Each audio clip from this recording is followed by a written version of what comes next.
इस लेक्चर के अंदर हम लोग एक और क्वेश्चन को देखने वाले हैं और ये क्वेश्चन थोड़ा सा आपके नेचर से हटकर है। मतलब कहने का मकसद क्या है, देखो आज तक हमें क्या इस क्वेश्चन को ज़रा गौर से देखो, कहता क्या है, 4 इक्वल पार्ट्स में सेगमेंट को डिवाइड कर रहा है। ठीक है, यानी कि ये कोई ऐसे आपको पॉइंट्स पता करने हैं, ठीक है, ऐसे इंपॉर्टेंट है। यानी कि आपको 2-3 पॉइंट्स पता करने हैं जो कि इस लाइन सेगमेंट को, यानी कि ये ए बी एक लाइन सेगमेंट बना रहे हैं। ठीक है, और कोई ऐसे पॉइंट्स हैं जो इस पूरी लाइन सेगमेंट को 4 हिस्सों में डिवाइड कर रहे हैं। ठीक है, अब हिस्सों की बात जहाँ आती है तो वहाँ हम किस चीज़ को देखते हैं? ऑफ कोर्स हम वहाँ पे रेशो फार्मूले की तरफ जाते हैं, और रेशो फार्मूला मैंने आपको जो ऊपर वीडियो शो हुई है ना उस पर बताया बहुत अच्छे से। ठीक है, तो अगर आपने वो नहीं देखी है तो ज़रूर देख लो और फिर उसके बाद जो है ना इस क्वेश्चन को कंटिन्यू कर लो। ये मैं यहाँ पर ना यानी आपके लिए सिर्फ और सिर्फ लिख देता हूँ। ठीक है, अब बात आती है आगे। देखो ये जो पॉइंट्स कह रहे हैं ना एक्स वाई, याद रखना है बात यहाँ पर, ये आपको कोई ऐसे पॉइंट नहीं पता करने को कह रहा है 2 3 या 5 2, इस किस्म का कोई भी पॉइंट नहीं पता करने का। कहने का क्या कह रहे हैं? x3 y3, इस फॉर्मेट में आपको पॉइंट्स पता करने हैं। ठीक है, x4 y4। ठीक है, अब क्यों ऐसा मैंने क्यों कहा? क्योंकि खुद इन पॉइंट्स को देखो, जो हमें पॉइंट्स दिए गए हैं उन पॉइंट्स को देखो तो सही। वो क्या कह रहा है? x1 y1 वो खुद एक्चुअल पॉइंट्स नहीं है, मतलब उनकी खुद की एक्चुअल वैल्यू हमें नहीं पता। We don't know what is x1, we don't know what is y1। हमें सिंपली कह दिया गया कि ये x1 है, ये y1 है। मतलब होल नंबर हमें नहीं दिया गया, एक लेटर दे दिया गया, जिस तरह हम अक्सर मैथ्स में करते हैं। अगर हमें किसी चीज़ के बारे में नहीं पता होता तो या तो हम क्वेश्चन मार्क डाल देते हैं, एक्चुअल मैथमेटिशियंस हमेशा एक्स डाला करते हैं। ठीक है, उसी तरीके से यहाँ पर उसने सिर्फ x1 y1 x2 और y2 दे दिए। इसका मतलब है हमें भी जो पॉइंट्स पता करने होंगे ना वो इस x3 y3 x4 y4 x5 y5 वाले फॉर्मेट में पता करने होंगे। अब जहाँ बात आती है 4 इक्वल पार्ट्स में डिवाइड करने की, तो मैंने आपको पार्ट्स का जो कॉन्सेप्ट है वो बहुत अच्छे से पहले ही बताया हुआ है।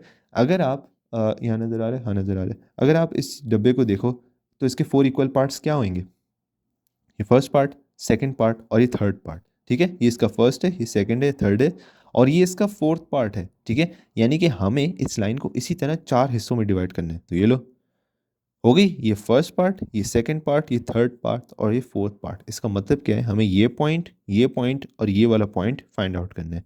इस पॉइंट को मैं सी डी और जी कह दूँ, चलो जी कह देते हैं। ठीक है, ये हमें पॉइंट्स पता करने हैं और इसका मतलब क्या है? सी जो पॉइंट होगा उसको मैं x3 y3 कह दूंगा, डी जो पॉइंट होगा उसको मैं x4 y4 कह दूंगा और जी जो मेरा पॉइंट होगा उसको मैं x5 y5 कह दूंगा। याद रखना ये बात, हमें एक्चुअल पॉइंट्स नहीं पता करने, सिर्फ उसकी जो अननोन वैल्यू है, जो क्या नाम है, हमें रैंडम वैल्यू जो लेटर वैल्यू है वो सिर्फ पता करनी है। अच्छा, अब ये बात है तो हम शुरू करते हैं इस काम को सबसे पहले सी के लिए। लेकिन सी के लिए हम x3 और y3 इसका पता करेंगे। ठीक है, सबसे पहले हम x3 की जानिब बढ़ेंगे और उसके लिए हम ये वाला जो इसका फॉर्मूला है वो यूज़ करेंगे।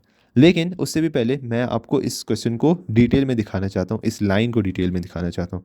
आप ज़रा इस लाइन को देखो जिस तरह मैंने आपको इस वाली वीडियो में दिखाई थी। ठीक है, अब यहाँ पर इस लाइन को ज़रा देखो, ये ए है, ये बी है, हम क्या पता कर रहे हैं? सी। सी कहाँ है? यहाँ। ठीक है, अब ज़रा आप अगर इस क्वेश्चन को गौर से देखो। ठीक है, यहाँ पर अब मैं किस तरफ जाने चाह रहा हूँ? मैं K1 और K2 की तरफ जाना चाह रहा हूँ। ठीक है, तो यहाँ पर C है। अब यहाँ पर ये तो 1 हिस्सा बन गया ना, A से C तक का 1 बन गया। बाकी ये कितना बना? ये 2 बना? नहीं, ये 2 नहीं बना, क्योंकि यहाँ पर 2 और पॉइंट्स भी थे जिन्होंने इसको 4 हिस्सों में डिवाइड किया था। इसका मतलब यहाँ कितने हिस्से बचे? 3 हिस्से बचे। इसका मतलब मेरा जो K1 है वो 1 है और जो मेरा K2 है वो 3 है। ओके, और अगर आपको ये बात अभी समझ में नहीं आई तो मैंने वो जो पिछली वाली वीडियो आपको दिखाई थी ना उसमें ज़रूर देख लेना। अब यहाँ पर हम इन चीज़ों को पुट करते हैं और अब सवाल पैदा होता है x1 x2 x1 क्या ऐसे ही रहेंगे? हाँ ऐसे ही रहेंगे, इसका इसका मसला नहीं। अच्छा, अब हम पुट करें, K1 है 1 और x2 प्लस, बहुत ही फजूल सवाल है मैं सच बता रहा हूँ, 3x1। ओके, 1 + 3 भी आ गया और इसको अगर मैं थोड़ा सा और सॉल्व कर दूँ, x1 और यहाँ से 4। ठीक है, अब हम y3 के लिए सॉल्व कर लेते हैं। y3 क्या बनेगा? अच्छा वैसे मुझे इसको थोड़ा यहाँ कर लेना चाहिए था ताकि जगह बच जाए, लेकिन ठीक है।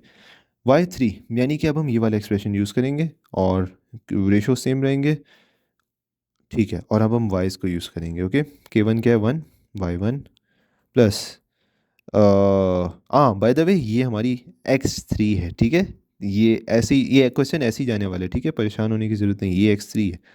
उसके बाद K2 क्या है, K2 3 और Y2 डिवाइड बाई 1 + 3, यानी कि आ गया Y1 + 3Y2। अच्छा, अगर आप चाहो तो 3Y2 को भी पहले लिख सकते हो, उसमें कोई ऐसी बड़ी बात नहीं है। अगेन ये हमारा Y3 आ गया। अगर आपको बात समझ में आ गई हो तो मैं चाहूँगा कि ये जो डी पॉइंट है इसको आप खुद से सॉल्व करो, ठीक है। अब हम डी पॉइंट को सॉल्व करते हैं। X4 Y4, सबसे पहले X4 के लिए डी पॉइंट क्या है, अगर आप इसको देखो थोड़ा सा गौर से, ठीक है। ए बी, डी पॉइंट कहाँ आ रहा है, यहाँ बीच में, लेकिन इससे पहले सी भी आ रहा है और जी भी आ रहा है। अब डी पॉइंट कितने हिस्सों में डिवाइड कर रहा है, गौर करो। ये 1 2 1 2, यानी कि कितने, ये भी दो, ये भी दो, 2 2, यानी कि इसको कैंसिल कर दें, 1 1, यानी कि K1 1 है, K2 कितना है, 1 है, ठीक है। और अगर आप 2 भी रखोगे तो वो भी एक ही बात जाएगी, वो भी ऐसा कोई मसले वाली बात नहीं बनेगी, क्योंकि 2 वहाँ से आएगा, 2 वहाँ से आएगा, नीचे से दोनों डिवाइड होके 1/2 बन जाएगा। लेकिन वो मसले वाली बात नहीं है। एक्चुअल में जब आप याद करो, अगर हम रेशोज़ को डील करते थे तो 2/2 कितना बनता था, 1, इसलिए हम यहाँ पे 1 लेंगे। ओके, अब हम आगे बढ़ते हैं और वही सारी की सारी चीज़ें एज इट इज़ जाएंगी, ठीक है, कोई इसमें चेंजिंग नहीं होगी। X1 X2 Y1 Y2 वही रहेंगे हमारे, ठीक है। K1 क्या है, 1, X1, K2 क्या है, 1, X2 डिवाइड बाई 1 + 1। देखो, अगर आप खुद सोचो, अगर आप 2 को यूज़ करोगे तो नीचे 4 आएगा, है ना। 2 को कॉमन निकालोगे, 2 डिवाइड होएगा, वही आ जाएगा, ठीक है। उसके बाद यहाँ से Y4 के लिए वही 1 Y1 1 Y2 डिवाइड बाई 1 + 1, यानी कि Y1 + Y2 डिवाइड बाई 2। ये आपका X4 है, ये आपका Y4 है, ठीक है। और मैं यहाँ से ये थोड़ी सी ना, ऑफ कोर्स एक लाइन सेगमेंट थोड़ी सी ड्रॉ कर लेता हूँ, ओके। अच्छा भाई, आगे हमारे पास आखिरी point G X5 Y5, and I hope कि अब तक तो आपको बात समझ में आई ही गई होगी। तो ये आप दोबारा से खुद से सॉल्व करने की कोशिश करो, X5 आप खुद से अटैम्प्ट करो, ठीक है। अब हम जी पॉइंट को देखते हैं, ठीक है। और जी पॉइंट के लिए यहाँ पर मेरे पास जगह नहीं बची, लेकिन मैं यहाँ पर इसको कहीं ना कहीं घुसा देता हूँ, ये यहाँ पर घुस जाएगा, ठीक है। ये है, ये भी है, ये जी कहाँ है, यहाँ है, लेकिन इससे पहले सी है और डी है, ठीक है। अब हम जी को फोकस में रख रहे हैं। अब जी का बी से तो डिस्टेंस 1 है, यानी कि ये मेरा K2 बन जाएगा। लेकिन यहाँ पीछे कितने हिस्से हो रहे हैं, 1 2 और 3, यानी कि ये जो हिस्सा बनेगा ये पूरा 3 हिस्सा है। इसका मतलब मेरा जो K1 है वो कितना है, 3, ओके। हम इसको पुट कर लेते हैं। K1 है 3, X1 + 1 X2 डिवाइड बाय 3 + 1, यानी कि X1 3X1 + X2 divide by 4। यहाँ से ही Y5 की तरफ निकलते हैं, ठीक है। और क्या है, हाँ, 3Y1 + 1Y2 डिवाइड बाय 3 + 1, यानी कि 3Y1 + Y2 divide by 4, okay. और ये यहाँ पर चू, ये भी चू, ठीक है।